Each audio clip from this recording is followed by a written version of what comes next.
పక్కన ఉన్న ఇంట్లోనే, అది కూడా ఒక కారిడార్ నుంచి సహస్రం ఉంటా ఉన్న ఆ బిల్డింగ్ మీదకి మీరు చూడొచ్చు. నాట్ ఈవెన్ 1.5 feet చాలా సునాయాసంగా ఆ ఇంట్లోంచి ఈ ఇంట్లోకి వెళ్ళగలచ్చు. సో అంత దగ్గరగా ఉంది. ఇది పెంట్ హౌస్, సహస్రం ఉంటా ఉన్న ఇంట్లో పెంట్ హౌస్. అండ్ పక్కన ఉన్న ఆ మల్టీ స్టోరేడ్ బిల్డింగ్లోంచి ఆ ఫ్లోర్లోంచి సహస్ర ఇంటి వైపుకి ఆ బాలుడు వచ్చినట్టుగా చెప్తున్నారు. ప్రస్తుతం ఇంటి దగ్గర మా ప్రతినిధి ప్రణీత ఉన్నారు. ఒకసారి ప్రణీతని కాంటాక్ట్ చేద్దాం. ప్రణీత, ఏమిటి సిచ్యువేషన్? ఇప్పుడు విషయం ఇది అని తెలిసిన తర్వాత ఈ పేరెంట్స్, ఇది సహస్ర పేరెంట్స్, అలాగే ఆ బాలుడి పేరెంట్స్, వాళ్ళందరూ ఏమనుకుంటున్నారు, చుట్టుపక్కల అందరూ ఏమనుకుంటున్నారు?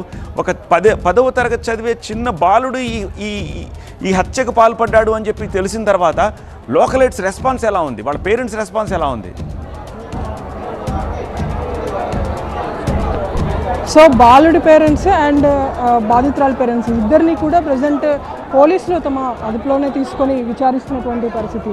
కానీ ఇక్కడ ఒకసారిగా విషయం తెలిసినటువంటి తర్వాత వెంటనే ఇక్కడ ఉన్నటువంటి స్థానికులందరూ కూడా పెద్ద ఎత్తున మొత్తం సరౌండింగ్స్ ఉన్నటువంటి కాలనీ వాసులు అందరూ కూడా ఇక్కడికి వచ్చి గుమికూడారు. సో ప్రజెంట్ విషయం తెలుసుకున్న తర్వాత అసలు ఈ బాలుడే ఇంత దారుణానికి ఒడిగట్టాడా అనేటువంటిది తాము కూడా ఇప్పటికే నమ్మలేకపోతున్నామంటూ కూడా కొంతమంది మాట్లాడినటువంటి పరిస్థితి. సో ప్రజెంట్ క్లూస్ టీమ్ అయితే మరోసారి 2 ఇళ్లను కూడా తనిఖీ చేశారు. సో ప్రజెంట్ ఇప్పుడు మనం చూసినటువంటి ఈ బిల్డింగ్ ఏదైతే ఉందో, సో ఈ బిల్డింగ్ అంతా కూడా బాలికకు సంబంధించినటువంటి బిల్డింగ్. సో పైన 3 floors పైన ఉన్నటువంటి పెంట్ హౌస్లో వారి నివాసం ఉంటుంది. అండ్ ఎగ్జాక్ట్లీ పక్కనే ఉన్నటువంటి బిల్డింగ్లో, ఈ బిల్డింగ్లో 4th floorలో అక్యూజ్డ్గా ఉన్నటువంటి మైనర్ బాలుడికి సంబంధించినటువంటి నివాసం. అండ్ ఇప్పుడు పోలీసులకి ఈ మొత్తం క్లూ అంతా కూడా ఇచ్చినటువంటి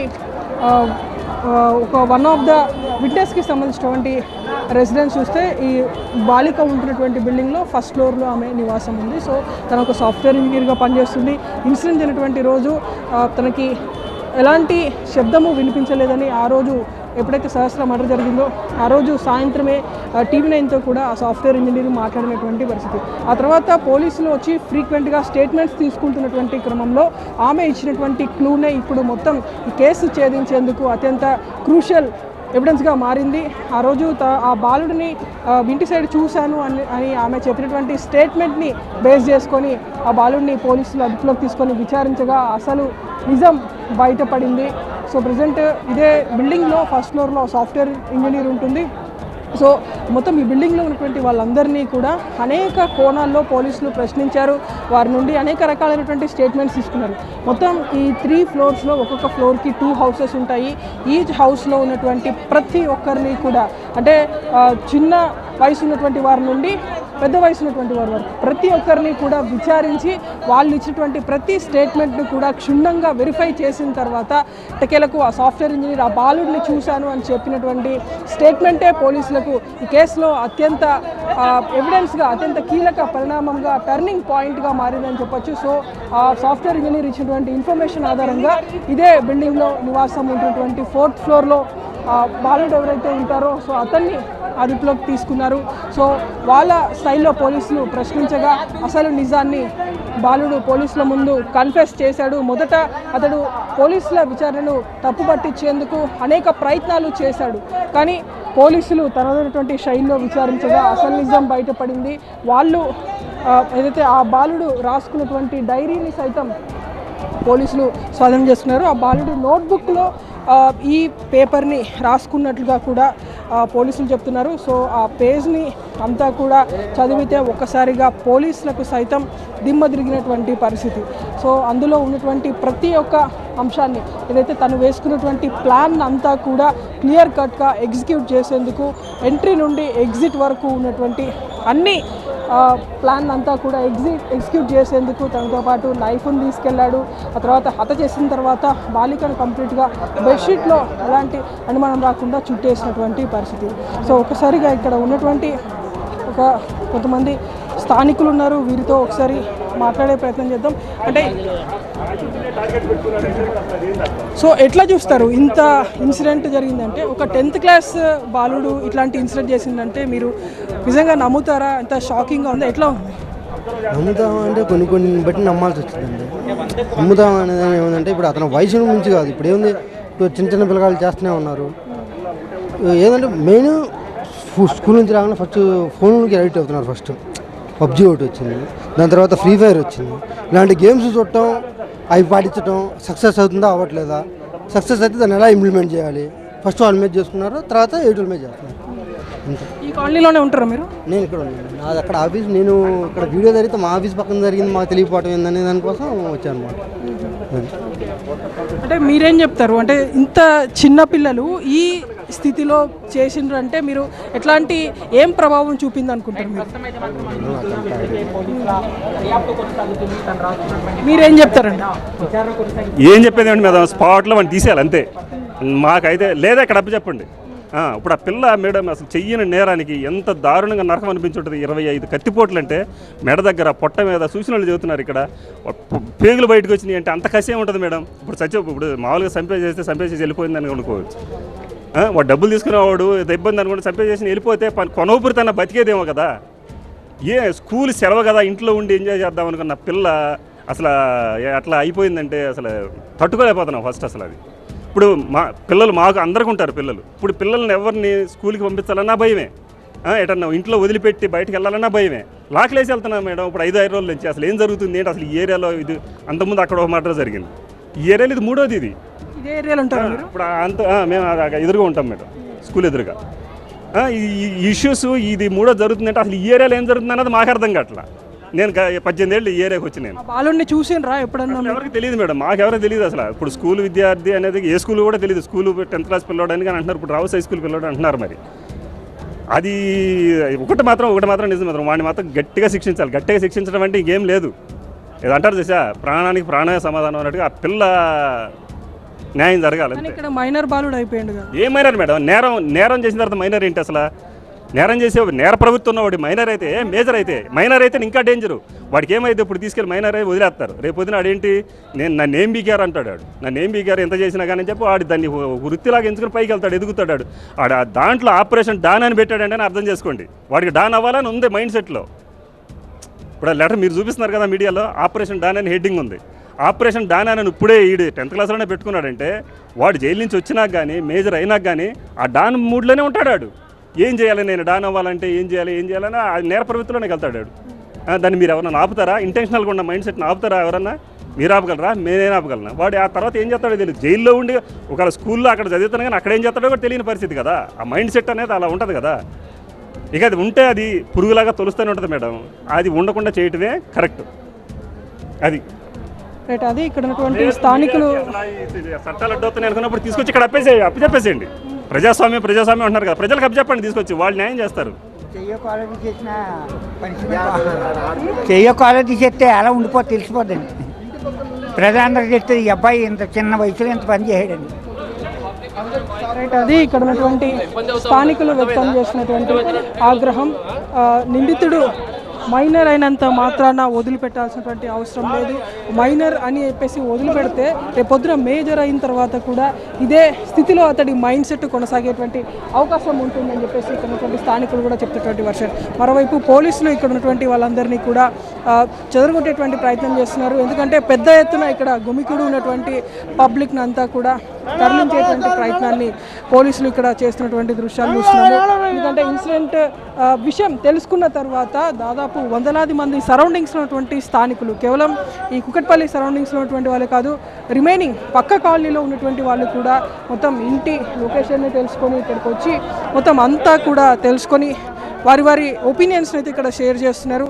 సో ప్రజెంట్ మొత్తం ఈ కాలనీలో మొత్తం గుమికున్నటువంటి వాళ్ళందరినీ అయితే పోలీసులు ఖాళీ చేసినటువంటి పరిస్థితి. అండ్ మరోవైపు క్లూస్ టీమ్ అయితే 2 ఇళ్లలో కూడా మరోసారి తనిఖీలు నిర్వహిస్తుంది. ఒకవైపు బాలుడికి సంబంధించినటువంటి నివాసం ఇది మొత్తం కంప్లీట్గా ఇక్కడ గేట్ వేసేసి లోపలికి ఎవరిని కూడా లోపల ఉన్నటువంటి వారు అనుమతించకుండా ఉన్నటువంటి దృశ్యాలు కూడా చూస్తున్నాము. సో అండ్ సెకండ్ అటువైపు బాలికకు సంబంధించినటువంటి నివాసం ముందు లోపల క్లూస్ టీమ్ వాళ్ళు ఉన్నటువంటి పరిస్థితి. సో లోపలికి అక్కడ కూడా ఎవరిని కూడా అనుమతించకుండా ఉన్నటువంటి దృశ్యాలు చూస్తున్నాము. సో పోలీసులు పెద్ద ఎత్తున కూడా ఈ 2 ఇళ్ల వద్ద మోహరించి ఉన్నారు.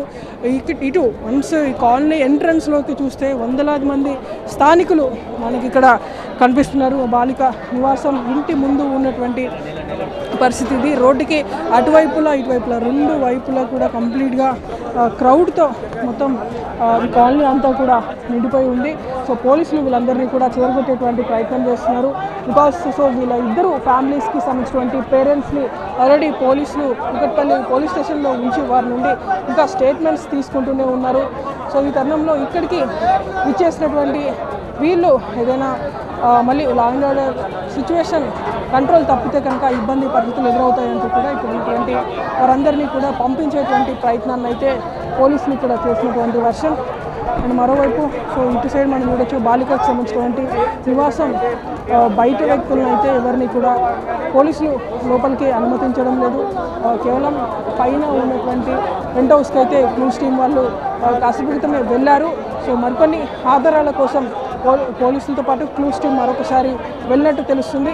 సో కాసేపు క్రితమే మనం చూసాము బాలుడి ఇంట్లో ఒక చిన్నపాటి కవర్ని క్లూస్ టీం కాసేపు క్రితమే సీజ్ చేసినటువంటి విషయాలు చూస్తున్నాము. ఆ కవర్లో ఏమున్నటువంటి కూడా తెలియాల్సి ఉంది.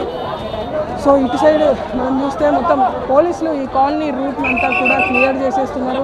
ఎవరు కూడా ఇక్కడ దిమ్మి కూడా వద్దంటూ కూడా పోలీసులు అందరినీ పంపించేటువంటి ప్రయత్నాలు చేస్తున్నటువంటి దృశ్యాలు అయితే చూస్తున్నాము. అండ్ నిన్న ఆఫ్టర్నూన్ అవర్స్లో ఆ బాలుడిని పోలీసులు అదుపులోకి తీసుకున్నారు. సో ఒక సాఫ్ట్వేర్ ఇంజనీర్ ఇచ్చినటువంటి ఇన్ఫర్మేషన్ని బేస్ చేసుకొని వచ్చినటువంటి క్లూ ఆధారంగా పోలీసులు ముందుకెళ్ళగా మొత్తం ఈ యువకుడికి సంబంధించినటువంటి ఆధారాలు బయటపడ్డాయి. సో అది ప్రజెంట్ బాలిక అండ్ బాలుడి ఇంటి వద్ద ఉన్నటువంటి సిచ్యువేషన్. సో కాసేపు క్రితం వరకు ఇక్కడ ఇంకా చాలా మంది అటు సైడ్ మనం చూస్తున్నాము. ప్రణీత, మళ్ళీ క్లూస్ టీం అక్కడికి వచ్చిందా? ఇప్పుడు ఆ బాలుడి ఇంట్లో మళ్ళీ క్లూస్ టీం కానీ డాగ్ స్క్వాడ్ రావడం కానీ అక్కడ మళ్ళీ తిరిగి ఎంక్వైరీ చేయడం కానీ ఇలాంటివి చేస్తున్నారా? మధ్యాహ్నం రికవరీ చేసుకున్న కవర్ గురించి ఇంకా డీటెయిల్డ్గా ఏమైనా చెప్పగలరా? ఆ బాలుడి తల్లిదండ్రులు ప్రస్తుతం ఎక్కడున్నారు? అలాగే 10వ తరగతి చదువుతా ఉన్న బాలుడు అంటున్నారు, ఏ స్కూల్లో చదువుతున్నాడు? ఇలాంటి డీటెయిల్స్ ఏమైనా తెలిసాయా? ఏమంటున్నారు? అసలు నిజానికి అతనిలో అలాంటి నేర ప్రవృత్తి ఉందా?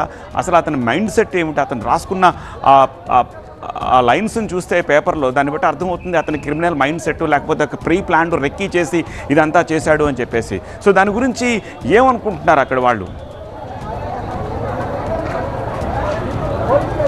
సో ఒక్కసారిగా సత్య ఆ బాలుడు ఉంటున్నటువంటి చదివేటువంటి స్కూల్కి ఉంటున్నటువంటి ఇల్లుకు కూడా పెద్దగా డిస్టెన్స్ లేదు. సో ఇది బాలిక ఇల్లు మనం చూస్తున్నాము. సో దానికి పక్కనే బాలుడికి సంబంధించినటువంటి ఇల్లు ఉంది. అండ్ ఎగ్జాక్ట్లీ వీళ్ళు చదువుతున్నటువంటి స్కూల్ కూడా ఎంతో డిస్టెన్స్ లేదు. అక్కడ మనకు కనిపిస్తున్నటువంటి కరెంట్ పోల్ పైన మనకు ఒక స్కూల్ బ్యానర్ కనిపిస్తుంది. సో అదే స్కూల్లో ఆ బాలుడు చదువుతున్నటువంటి పరిస్థితి. సో 10th క్లాస్ చదువుతున్నటువంటి బాలుడి ఇంటికి అతడు నివాసం ఉంటున్నటువంటి ఇంటికి అతను చదివేటువంటి స్కూల్కి పెద్దగా డిస్టెన్స్ కూడా లేదన్నటువంటిది ఇక్కడ ఉన్నటువంటి స్థానికులు చెప్తున్నటువంటి వర్షన్. అండ్ క్లూస్ టీమ్ విషయానికి వస్తే క్లూస్ టీమ్ మళ్ళీ ఇప్పుడు కూడా ఇంకా పైకి వెళ్తున్నారు. సో అక్కడ విండోస్లో నుండి పైకి చూస్తే ప్రజెంట్ మనకు అక్కడ క్లూస్ టీమ్ పైకి వెళ్తున్నటువంటి దృశ్యాలు కనిపిస్తున్నాయి. అండ్ ఇది బాలికకు సంబంధించినటువంటి నివాసం. సో పైన పెంట్ హౌస్లో ఆమెకు సంబంధించినటువంటి నివాసం ఉంది. సో మరొకసారి క్లూస్ టీమ్స్ ఇక్కడికి చేరుకొని మళ్ళీ తనిఖీలు నిర్వహిస్తున్నారు. అండ్ ఇందాకే కాసేపు క్రితమే బాలుడి ఇంట్లో కూడా ఇదే రీతిలో క్లూస్ టీమ్ తనిఖీలు నిర్వహించి ఒక చిన్నపాటి కవర్ని అయితే తీసుకెళ్ళినటువంటి దృశ్యాలు కాసేపు క్రితం మన కెమెరాలో కూడా రికార్డ్ అయ్యాయి. సో ఇప్పుడు మరొకసారి బాలికకు సంబంధించినటువంటి నివాసంలోనూ సెకండ్ టైం క్లూస్ టీమ్ మరొకసారి వచ్చి మరిన్ని ఆధారాలు సేకరించేందుకు ఇక్కడికి చేరుకున్నాయి. సో ఇంకా ఏదైనా ఆధారాలు లభిస్తే, ఇంకా ఏదైనా ఎవిడెన్స్ మరింత బలపరిచేందుకు దొరుకుతుందనేటువంటి కోణంలో మరొకసారి క్లూస్ టీమ్ అయితే ఈ తనిఖీలను చేస్తుంది. అయితే బాలుడి ఇంట్లో లభించినటువంటి కవర్లో మాత్రం ఓ చిన్న సైజు మాస్కులు ఆ తరహా కవర్ అయితే మనకి ఇందాక కనిపించింది. అయితే ఎగ్జాక్ట్లీ అందులో ఏముంది అనేటువంటిది మాత్రం మనకి తెలియనటువంటి పరిస్థితి. అండ్ ఇటు సైడ్ చూస్తే బాలుడి నివాసం ముందు కూడా ఎవరిని ఇక్కడ ఉంచలేదు. ఎందుకంటే గతంలో ఇట్లాంటి ఇన్సిడెంట్స్ జరిగినప్పుడు అక్యూజ్డ్కి సంబంధించినటువంటి ఇంటిని కంప్లీట్గా డిస్ట్రాయ్ చేసినటువంటి సందర్భాలను కూడా మనం చూసాము. సో ఇటువైపు లోపల బాలికకు సంబంధించినటువంటి